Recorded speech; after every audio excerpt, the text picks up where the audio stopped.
ومن سيئات أعمالنا من يهده الله فلا مضل له ومن يضلله فلا هادي له أشهد أن لا إله إلا الله وحده لا شريك له له الملك وله الحمد يحيي ويميت وهو على كل شيء قدير وأشهد أن محمدا عبده ورسوله لا نبي بعده اللهم صل وسلم وبارك على هذا النبي الكريم وعلى آله وصحبه ومن تبعهم إلى يوم الدين أما بعد فيا أيها الحاضرون أوصيكم وإياي بتقوى الله فقد فاز المتقون قال الله تعالى في القرآن الكريم أعوذ بالله من الشيطان الرجيم بسم الله الرحمن الرحيم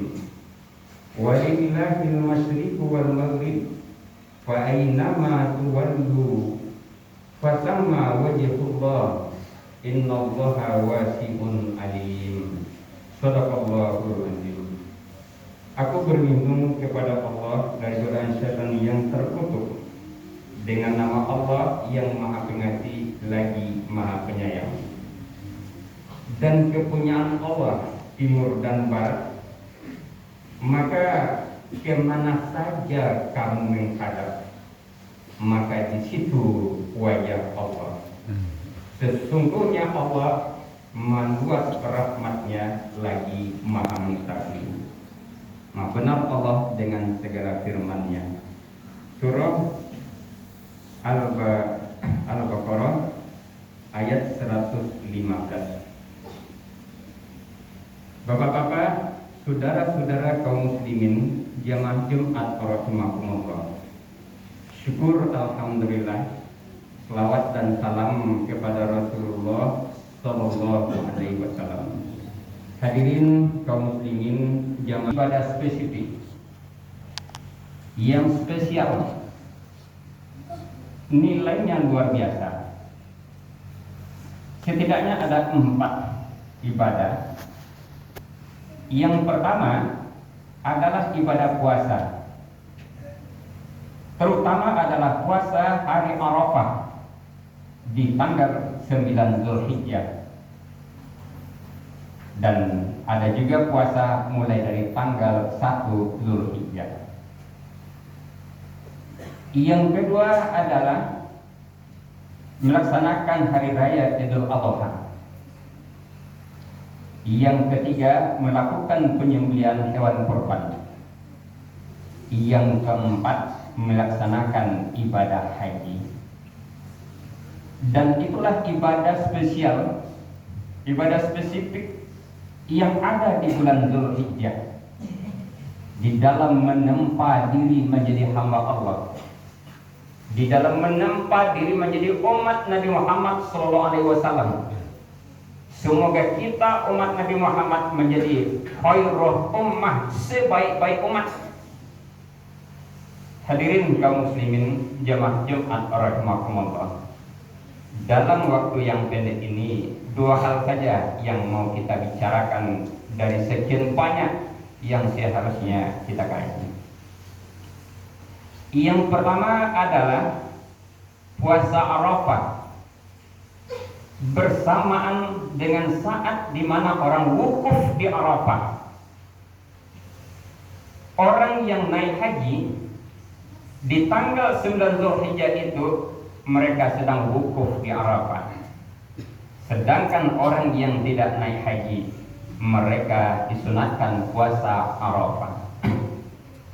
Apa maknanya ini? Orang yang wukuf di Arafah dan orang yang puasa Arafah sesungguhnya dia adalah orang-orang yang sedang berdiri berdiam diri. Orang-orang yang sedang duduk tafakur untuk mengenal Sang Pencipta, yaitunya Allah Subhanahu wa Ta'ala. Sehingga Arafah itu adalah perkenalan atau mengenal. Padang Arafah tempat di mana orang merenung untuk mengenal Allah Subhanahu wa taala. Tapi kita tidak akan bisa kenal dengan Allah kalau kita tidak tahu jalan dan caranya. Banyak caranya untuk mengenal Allah. Di antaranya ahli hikmah berkata, "Man arafa nafsahu faqad arafa rabbahu." Siapa yang mengenal dirinya, dia akan kenal dengan Allah Subhanahu wa taala. Itu agaknya sewaktu kita baru saja terlahir ke alam ini, kalimat yang diucapkan pertama kali adalah kalimat untuk mengenalkan diri yang lahir itu dengan Allah Subhanahu wa taala. Dikumandangkan surah azan ke telinganya. Allahu Akbar, Allahu Akbar, Allah Maha Besar, Allah Maha Besar. Asyhadu an la ilaha illallah, aku bersaksi bahwa tidak ada Tuhan selain Allah. Dan terus dengan kalimat-kalimat berikutnya dalam rangka mengenalkan si anak itu dengan Allah Subhanahu wa taala. Tetapi jika tidak dijelaskan setelah dia beranjak anak-anak, remaja, dewasa, walaupun sudah diazankan, dia tetap tidak kenal dengan Allah. Disitulah perlunya belajar. Hadirin kaum muslimin, demikian penting mengenal Allah itu, sehingga keberadaan Nabi itu ada di dua tempat. Yang pertama periode Makkah, lebih kurang 13 tahun. Yang kedua periode Madinah, lebih kurang 9 tahun. Nabi Muhammad 13 tahun di periode Makkah hanyalah untuk menanamkan akidah, meluruskan keyakinan, membentuk akidah kepada Allah Subhanahu wa taala, memperkenalkan Allah dengan ayat-ayat kauniyah, yaitu wahyu yang terucap, memperkenalkan Allah dengan ayat-ayat kauniyah, yaitu melalui penciptaan alam semesta dan penciptaan diri kita sendiri. Hadirin kaum muslimin, ternyata walaupun orang sudah beragama Islam, tapi belum tentu dia kenal dengan Allah. Walaupun orang sudah baca Al-Quran, tapi belum tentu dia kenal dengan Allah. Sebagaimana halnya mengenal laut. Ada yang mengenal laut, yang jelas laut itu adalah di mana air di sana dengan luas yang demikian luas, baru sebatas itu dia mengenal laut. Tapi orang yang benar-benar kenal dengan laut, nah, kalau seperti ini airnya, ini dangkal. Kalau seperti ini airnya, ini dalam. Kalau seperti ini cuaca, ini yang akan terjadi. Kenalnya dengan laut itu manusia ini tidak sama. Tergantung sejauh mana dia interaksi dengan laut itu. Semakin lama dia interaksi dengan laut, semakin lama dia berkenalan dengan laut, semakin lama dia hidup dengan laut, semakin banyaklah pengetahuannya, perkenalannya itu dengan laut. Tapi kalau hanya sekedar berfoto-foto di tepi pantai, dia akan belum kenal laut yang sesungguhnya itu. Orang yang kenal kalau seperti ini yang banyak ikannya di sini. Kalau ini cuacanya, ini ikannya sedang tidak ada. Sampai ke tingkat itu orang mengenal laut. Orang mengenal Allah juga begitu. Walaupun dia sudah Islam, tapi belum tentu dia kenal dengan Allah. Orang yang kenal dengan Allah, Nabi Muhammad memperkenalkan itu 13 tahun lamanya. Dengan turunnya demi beribu-ribu ayat. Hadirin kaum muslimin, sedangkan ibadah itu diturunkan setelah Nabi Muhammad berada di Madinah. Hanya sholat yang diturunkan di Mekah ketika Nabi Muhammad sudah mau hijrah dengan peristiwa Isra dan Mi'raj. Sedangkan puasa setelah Nabi Muhammad 2 tahun di Madinah.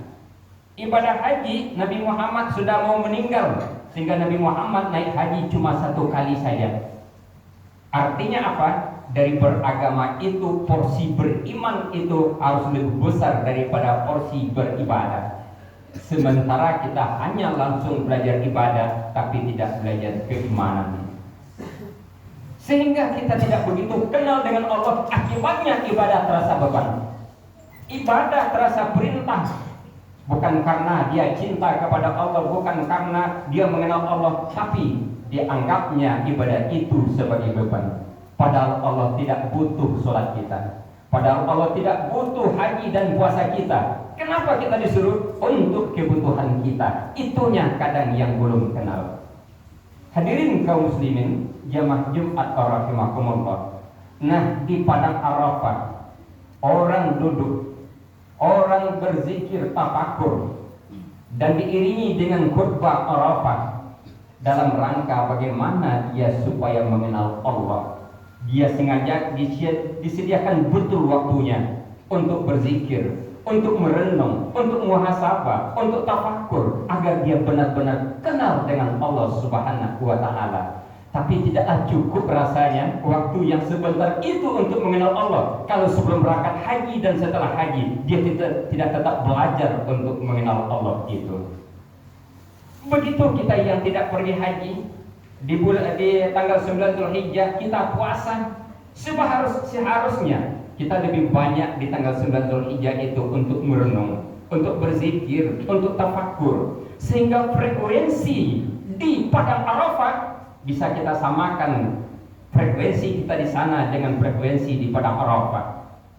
Bisa kita ciptakan, karena Allah itu ada di mana-mana.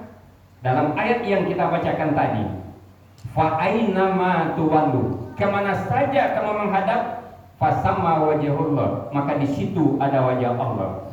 Di surat Al-Hadid ayat 5 dijelaskan lagi, wa huwa ma'akum aina ma kuntum, di mana saja kamu berada, di mana saja kamu berada, Allah bersama kamu, Dia bersama kamu, di mana saja. Apakah kamu di masjid, apakah kamu di kantor, apakah kamu di pasar, apakah kamu di kala orang ramai, atau di waktu sendirian, Allah bersama kamu. Nah, kalau duduk persoalan ini, maka kemaksiatan akan menurun pada diri orang itu, kezaliman akan luntur pada diri orang itu, keaniayaan akan hilang pada diri orang itu. Kenapa? Karena dia kenal dengan Allah Subhanahu wa Ta'ala. Contoh kecil saja kita lihat. Allah itu misalnya kita sebut dengan As-Sami'. Bukankah As-Sami' itu artinya maha mendengar? Al-Basir, Allah itu maha melihat. Orang yang betul-betul kenal dengan Allah, Allah maha mendengar. Tidak satu tempat pun yang luput dari pendengaran Allah. Kalau kita mendengar sesuatu, itu ada batas suara, yaitu antara 20 hazat sampai 20.000 hazat. Kalau di atas 20.000 hazat, telinga kita tidak mampu untuk mendengarnya lagi. Tapi kalau di bawah 20 hazat pun telinga kita tidak bisa untuk mendengarnya lagi. Sekarang di sini melintas suara yang demikian banyak.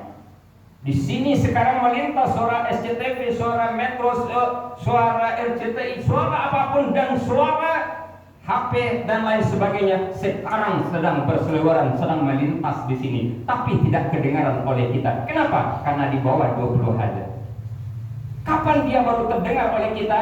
Ketika dia adakan alat penangkapnya, kemudian tersambung kepada speaker, lalu diberikan speaker yang lebih besar lagi, barulah terdengar kita oleh kita melalui HP suara-suara itu.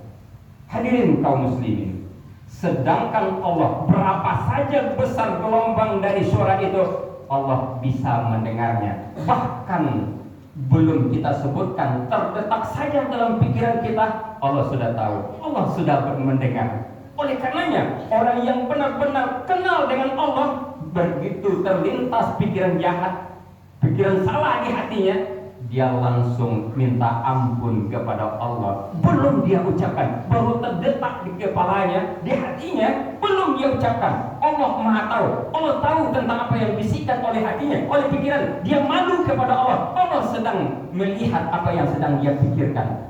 Dia langsung minta ampun kepada Allah. Belum lagi Allah itu kita kenal Ar-Rahimnya. As-Salamnya, Al-Hafiznya, As-Saburnya, Al-Adilnya, dan lain sebagainya. Allah memperkenalkan diri melalui nama dan sifat. Allah memperkenalkan dirinya melalui ayat-ayat kauniyah dan ayat-ayat kauniyah.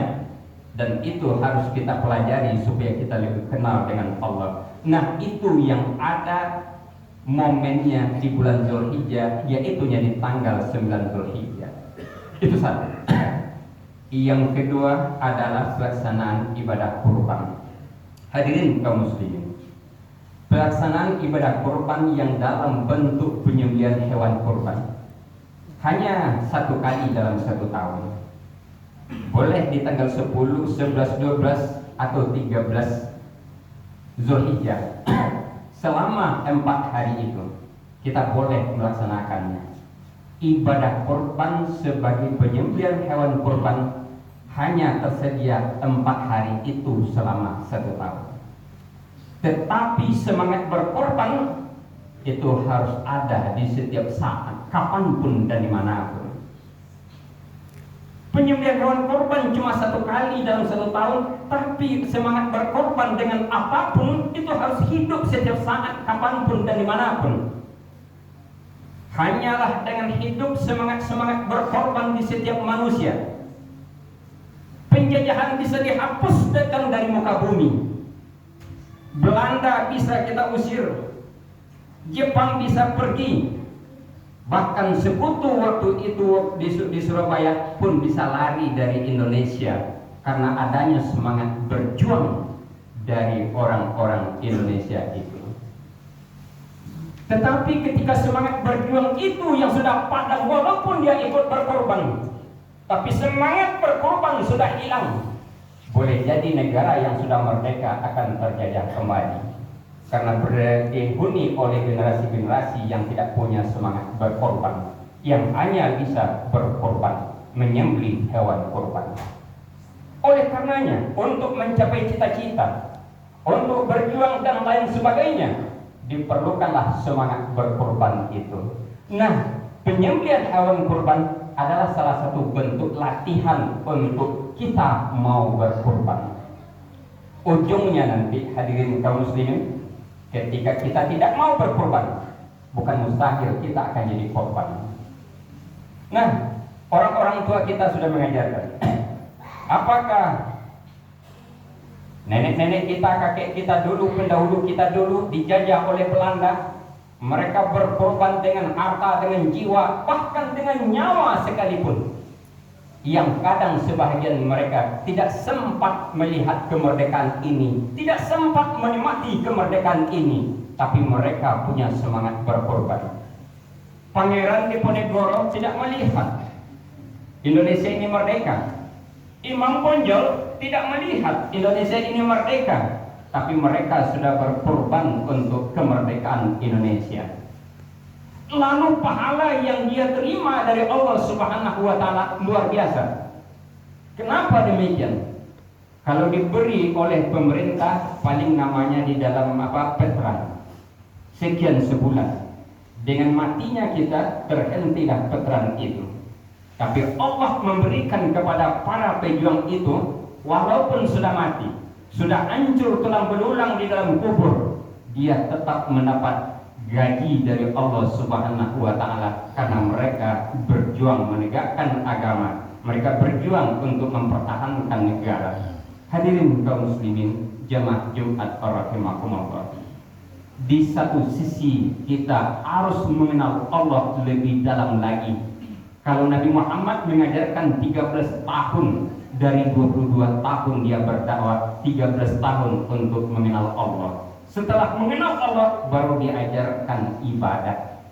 Nah, hadirin kaum muslimin, di sisi lain, sesungguhnya kita harus menghilangkan sifat-sifat dan perangai-perangai binatang yang ada pada diri kita, sehingga yang muncul di diri kita adalah sifat-sifat ketuhanan. Dan orang yang ada sifat-sifat ketuhanan itu, dan orang itulah orang-orang yang disebut dengan Rabbani, Sedangkan orang-orang yang sifat binatang yang hidup pada dirinya itu disebut dengan orang-orang yang an'amiyah. Dan ada orang yang hidup di dirinya sifat-sifat kesyaitanan, orang itu disebut dengan syaitonia. Artinya setelah melihat pekerjaan kita, perangai kita, perbuatan kita, Allah membagi kita ke dalam 3 kelompok. Ada yang Allah namakan dengan syaitonia, dengan banyak ayat menjelaskan itu, yaitu orang-orang yang memakai sifat-sifat setan dalam kehidupannya. Yang kedua adalah orang-orang yang memakai sifat-sifat binatang, disebut dengan an'amiyah. Yang ketiga adalah orang yang memakai sifat-sifat Allah, yaitunya orang disebut dengan Rabbani. Allah Ar-Rahim, Maha Penyayang, kita disuruhnya penyayang. Allah As-Sabur, Maha Penyabar, kita disuruhnya sabar. Allah itu Al-Adlu, Allah Maha Adil, kita disuruhnya adil. Ketika itu kita lakukan, maka kita adalah wakil-wakil Allah di muka bumi ini. Mungkin lebih tinggi wakil gubernur ketimbang wakil wali kota atau wakil bupati. Mungkin lebih tinggi wakil presiden ketimbang wakil gubernur. Tapi yakinlah lebih tinggi lagi wakil Allah ketimbang wakil presiden, wakil gubernur, wakil wali kota. Kita punya peluang semuanya untuk menjadi wakil Allah di muka bumi ini. Ketika kita berprestasi mewakili sifat-sifat Allah di muka bumi, maka kita disambut nanti di waktu kematian. Kita dipelihara waktu di alam barzah dan dalam kubur. Kita dihormati nanti di padang mahsyar, yang pada akhirnya wakil-wakil Allah itu dimasukkan ke dalam surga. Tapi jika ternyata kita wakil-wakil binatang, ketika ternyata kita wakil-wakil setan, maka tentu nanti terbunta-bunta yang pada akhirnya dimasukkan ke dalam neraka. Momen di bulan Zulhijjah, kita memasukkan diri kita dalam kelompok orang-orang Rabbani, lalu meninggalkan secara beransur syaitonia dan an'amiyah. Dengan demikian kita akan kenal dengan Allah lebih dekat lagi. Fattabiru ya ulil absar la'allakum turhamun. Kami dalam kasih sayang-Mu ya Allah, bimbinglah kami sebagaimana Engkau telah membimbing Nabi Muhammad dan para sahabatnya ya Allah. Jadikan kami orang-orang yang mengenal-Mu ya Allah. Apalah artinya kami kenal alam semesta ini, tapi kalau kami tidak kenal dengan-Mu, padahal pada akhirnya kami akan kembali kepadamu. Sedangkan dunia dengan seluruh isinya akan kami tinggalkan. Untuk itu jangan biarkan kami terlena di dunia ini ya Allah. Jangan biarkan kami silau dengan apa yang ada di dunia ini ya Allah. Tapi jadikanlah dunia ini bagi kami untuk mendekatkan diri kepadamu ya Allah. Pangkat, jabatan, harta, benda dan ilmu pengetahuan, jadikan semua itu ya Allah alat untuk mendekatkan diri bagi kami kepadamu ya Allah. Wahai ya Allah, ya Tuhan kami, terimalah ibadah korban kami ya Allah yang telah kami lakukan, sebagaimana Engkau telah terima ibadah korbannya Habil, sebagaimana Engkau telah terima ibadah korbannya Nabi Ibrahim, Nabi Ismail, sebagaimana Engkau telah terima ibadah korbannya Nabi Muhammad, para sahabatnya, orang-orang soleh yang telah Engkau akui kesolehannya. Terima pula lah ibadah korban kami ya Allah. Wahai ya Allah, ya Tuhan kami, hilangkanlah sifat-sifat kebinatangan yang menyebabkan diri kami rendah ya Allah. Hilangkan dari kami sifat-sifat kebinatangan yang menyebabkan diri kami menjadi hina ya Allah. Wahai ya Allah, ya Tuhan kami, dan tolong munculkan sifat-sifat-Mu pada diri kami ya Allah. Sifat Ar-Rahim, sifat Al-Basir, sifat As-Sami', sifat As-Sabur, Al-Adlu dan lain sebagainya. Hidupkan pada diri kami ya Allah. Ya Arhamar Rahimin, ya Ghafurur Rahim, ya Dzal Jalali wal Ikram, ya Qadil Hajat. Allahumma inna nas'aluka ridhaqal jannah wa na'udzubika min sakhatika wan nar. Rabbana atina fid dunya hasanah wa fil akhirati hasanah wa qina azabannar. Ibadallah, innallaha ya'muru bil adli wal ihsan wa ita'i dzil qurba wa yanha 'anil fahsya'i wal munkar wal baghi. Yadzukum la'allakum tadhakkarun. Wa la dzikrullahi akbar.